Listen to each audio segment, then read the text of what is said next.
Alright, it's a two-part video. Listen, the second part has a lot of truth.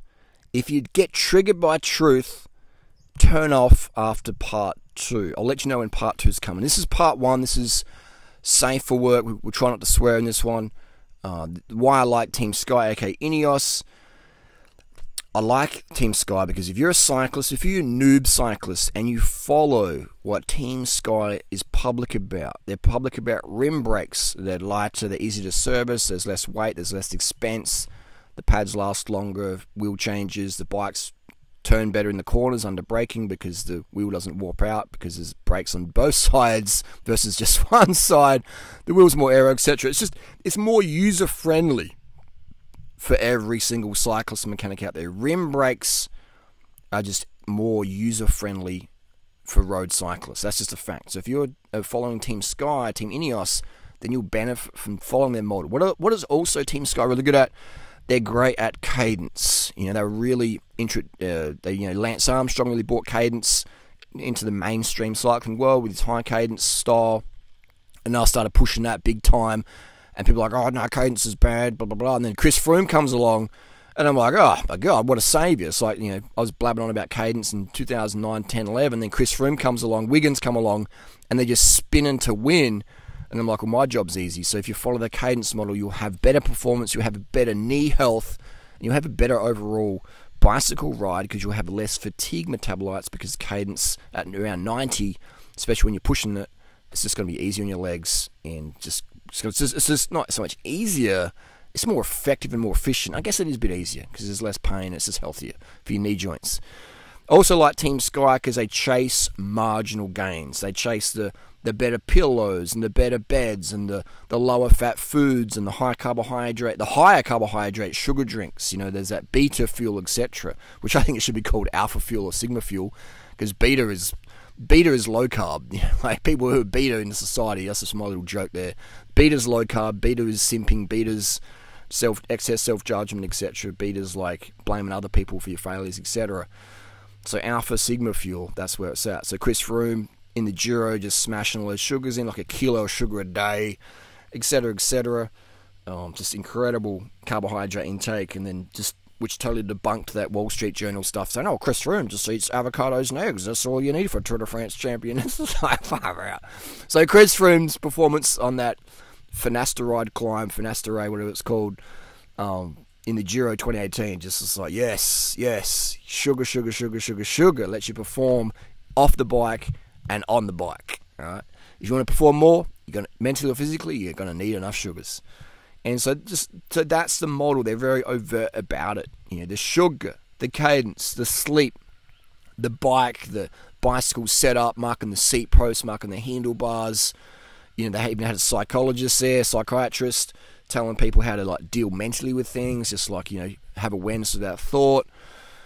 We had, what else do we have? We have a lot of benefits of Team Sky. They changed their cycling jerseys from black to orange and white for the safety of the riders in training. That's a fantastic idea. I've been saying that for years. Like, people wear bright stuff. So Team Sky out there, gives a thumbs up for me because it's like they're wearing orange jerseys out there. They're making it safer for cyclists. People are, I've seen Team Sky's wearing bright stuff. I should wear bright stuff on the road. Yes, you should. It makes it safer for everybody.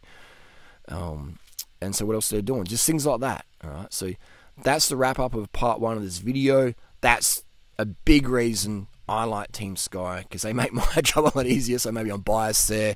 And they're the most successful team out there, aren't they? They're the most successful team out there in terms of Grand Tour stage wins, or not just stage wins, overall wins, etc. Stage racing, the biggest events in cycling. Just won the Olympics recently with Carapaz and the rim brake bike.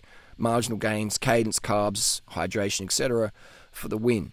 That's why I like Team Sky, Ineos, etc. Now, this is going to be part 2 of the video. If you're triggered by truth about professional sport, you like the fairy tale living in now, please turn off the video now and go and watch some fake natties like Greg Doucet, etc. Thanks for watching. See you around. Welcome to part 2 of the video. Strap yourself in. If we look at the most successful cycling team in history of cycling, correct me if I'm wrong, but that belongs to Team Sky, aka Team Ineos. Grenadiers, whatever you want to call it. That I call them Team Sky because that's just what we know them as. And I'm a fan of Team Sky. A lot of people aren't. A lot of people. This is a funny one. When Team Sky was really cranking in public PR, there was no Jiffy Bag, there was no Salbutamol Puff Puff going on. People. You'd see Sky jerseys everywhere in here in Adelaide, Australia, Norton Summit, etc. And then once a bit of controversy came out, but a little bit of public disapproval, those same people that used to flank the Sky jersey, I've never seen a Sky jersey since. It's incredible how people are like sheep. Like if there's people don't think, they just follow.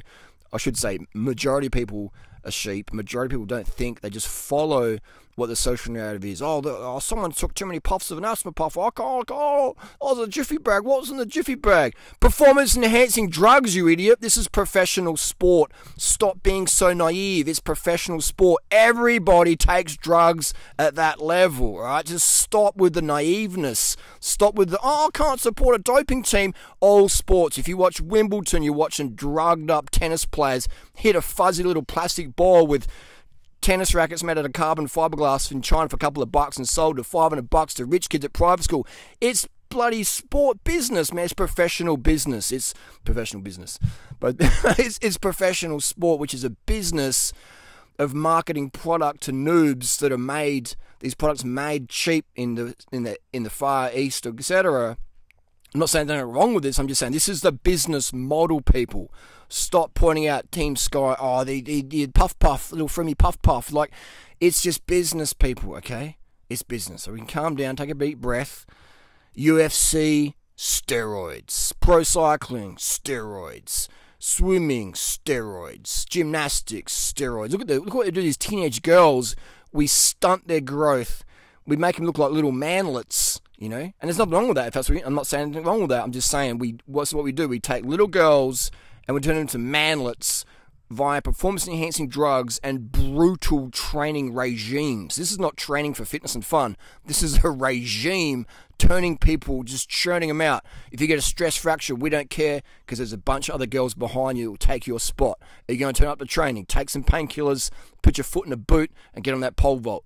It's professional sport, people, all right? Stop. It's trying to single out someone. Today's Pogacar's doping. Let's call him Dopacar. Come on, people. All right. If you're keeping up within a minute of any juicer, you're also on the juice. All right. This is how it is, people.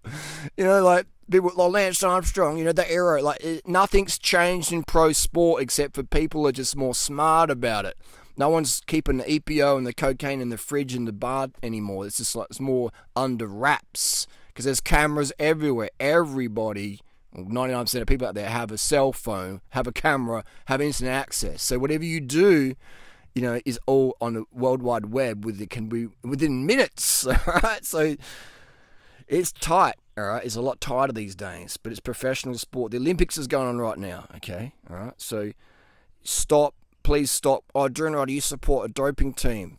Like, I support doping in sport because that's entertainment and that's always been and always will be. Professional sport is entertainment for us people in our daily grinds. It provides a bit of distraction and release, etc. It provides career options for people who wouldn't have our careers otherwise. What about these Kenyan runners? Uganda, Ethiopian, Aussie, American.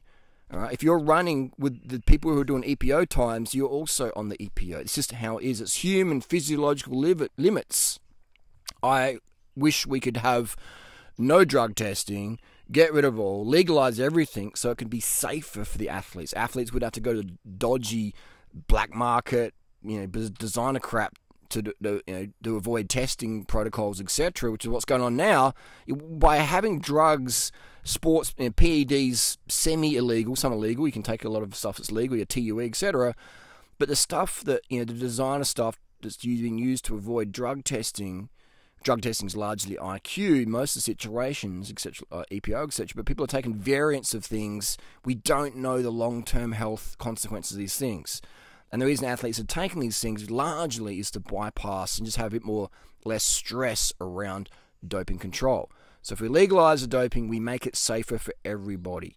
That's just encourages cheating. No, it's no one's cheating because everyone has access to it now, I mean, here's the thing. Like, if you want to be a cyclist, if you want to be a tennis player, you got to be a rich kid pretty much, because you got to go travel competitions. Your parents got to pay you to go interstate, intercounty, international, etc. You got to have tutors and coaches and all this stuff, and physios and masseuses. Your parents have to pay for that. You have to have money. So how is it fair if you've got two kids with God-given talent, equal drive, but one kid's a rich kid, got all the access to everything, doctors and psychiatrists and psychologists and everything, and the poor kid, financially poor kid, doesn't? How is that fair? All right. So drugs, in my opinion, my experience, help equalize the playing field. All right. It helps equalize the playing field, because now all of a sudden you got both kids in EPO. Now it's a bit more even. If you got one kid who couldn't get EPO and the other can't, then now it's just like, it's way out of even.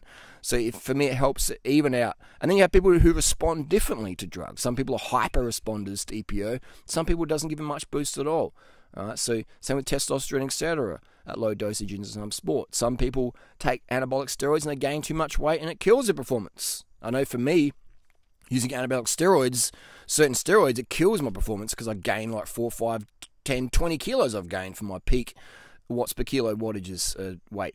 So it's like, again, depends how much you take, your dosages, your compounds, your duration, etc., your pharmacokinetic responses to your genetic, epigenetics, etc. All these things have to be taken into consideration, but these people out there who don't understand that and just think, oh, cheat. It's amazing how many people say, oh, I've got Lance Armstrong videos. And people are, oh, you support Lance. Lance is a cheat. He's a fraud. He's a bully. Lance is a hyper-aggressive person who got ditched as a kid, and that framed his personality, is what it is, not good or bad, just is what it is. And then he wanted significance and found cycling and winning, and that gave him significance and male presence and female presence, and he's like, this is good. And then some people said, hey, Lance is a drug cheat, I'm going to make some money, I'm going to blow the whistle, blah, blah, blah, blah, blah, I'll get some fame, attention for doing that. And Lance is like, hey, F you want to do that? Then you're going to feel the wrath. So Lance didn't bully anyone, in my opinion. I mean, he did dog Tyler Hamilton, that's definitely true. But in the other stuff, I don't think you'd call Lance a bully. You'd call him a dog and a snitch, but not a bully. Let's just keep the facts there, you know what I mean? Let's just keep the facts there. I like to live by facts versus opinions or grudges, etc. All right, that's just freedom of life. Go with the facts. So people out there, professional sport is all about drugs. All right. Yes, some people are clean, but they're not famous. All right. You can be a professional athlete clean. Like I was watching some Irish gymnast the other day. He's not going to win, and I'm like, this guy's clean, and he's not going to win because he is clean. And his work ethic's probably good as everyone else's, but he's obviously natural, and that's his choice because he doesn't want to do the scandals and stuff like that. And because here's another thing as well, is like, not everyone can handle emotionally getting busted. I mean, look at Lance Armstrong. Can you imagine how many people could handle the wrath, the public social narrative wrath that he has experienced? I mean, he's earned it, he created it, but not many people can handle that. That's why they're like, I would never use drugs. You got guys like Cookie Man who are like clean as a racer, but then they all of a sudden do these magic watts once they're retired and out of the testing pool because they can't get busted anymore. So they're like, for me, they're wuss bags. All right. Now, if someone wants to be natural, great. There's no problem with that. But if you're only being natural because you're scared of the consequences versus you're like, well, I just want to do it natty, okay, that's fine. So that's my issue, is a lot of people out there who point fingers like Cookie Man, etc. Once someone points a finger at them, they have a little cookie tremor. That cookie crumbles. The hypocrites, projectionists. And again, no hate to any of these people. I just find it great life examples we can learn from people. And everyone makes mistakes. I've made a shit ton of mistakes. I definitely ain't perfect. And I'm always looking to improve. Always looking to improve. That's what life's about, is improving ourselves, improving the vibe, improving the results, making this world a better place for everyone. We've got like 80 million people right now displaced from conflict and civil wars and famines and all sorts of avoidable things. So we've got a lot of issues in the world. So I think we can start by looking at our food. What do we put into our mouths, and what are we watching on TV? Is this just marketing bullshit? Is this blah blah blah blah blah?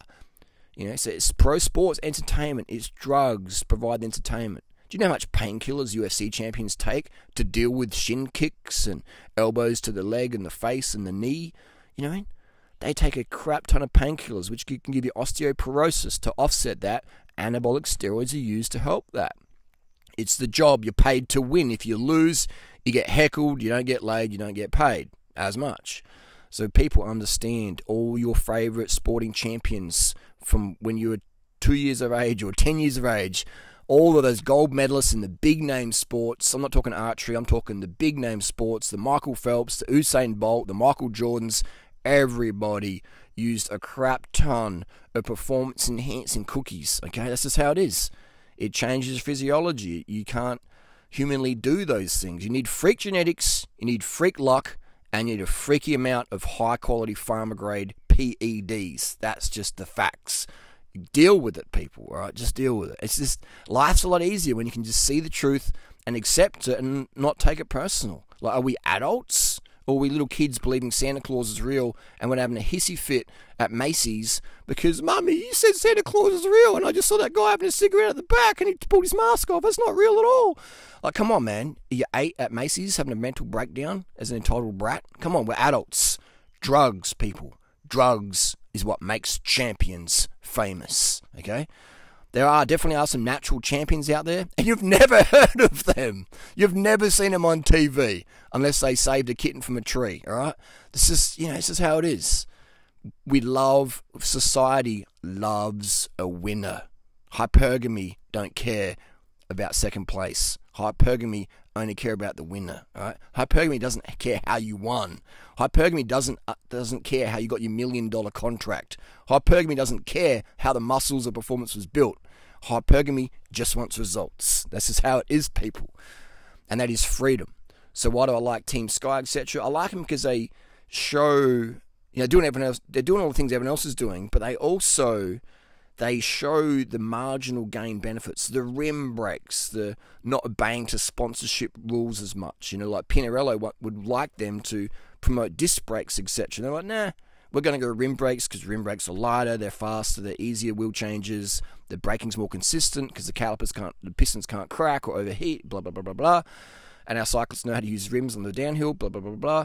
Fast wheel changes, we said that, and it's just less stress in mechanics, etc., etc., etc. So I like the Team Sky. They're the only team I'm aware of who don't have a real financial, they're sponsored by a super, super rich guy who just sees this is his hobby.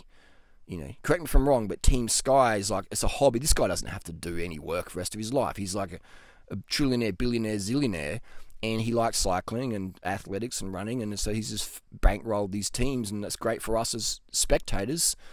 People say, oh, he's involved with plastics and fracking, and yeah, that's not so good, but there's always good and bad, But hey, who knows, maybe something might change in the track and we'll get into organic farming or whatever. But either way, it's like, let's just see things for how things are versus get bitter and in denial and then we reward other people who lie to our faces. All right, let's just see the world as it is. See the truth. The truth will set you free, but first it's going to piss you off.